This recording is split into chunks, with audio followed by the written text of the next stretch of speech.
Honestly నేను expect చేయలేదు ఇలా ఉంటుందని. Hey guys welcome to day 8 of 11 days Hanuman Chalisa Sankalp.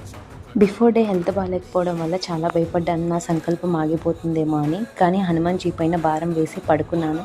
3:30కి లేవాల్సిన నేను 4:30కి లేచాను. అది కూడా హనుమాన్ జీ వచ్చి నన్ను లేపినట్టు సడన్‌గా మెలుకువ వచ్చింది వితౌట్ అలారం. హనుమాన్ జీ పైన భారం వేసి ఇకపై ముందుకు వెళ్ళాలనుకుంటున్నాను. ఏం జరిగినా సరే ఆయన నా తోడై నీడై ఉంటారని. హనుమాన్ సంకల్పం స్టార్ట్ చేశాక ఇమ్మీడియట్ రిజల్ట్స్ వస్తాయని నేను చెప్పలేను, కానీ సిచ్యువేషన్స్ పైన డిపెండ్ అయి ఉంటుంది. మీరు భక్తితో మొదలు పెట్టండి, కోరికలతో కాదు. ఈ ఫీల్ చాలా బాగుంది. మార్నింగ్ లేచి ఇలా బ్రహ్మ ముహూర్తంలో పూజ చేసి హనుమాన్ జీతో మాట్లాడడం వల్ల ఇలానే కంటిన్యూ చేయాలనుకుంటున్నాను.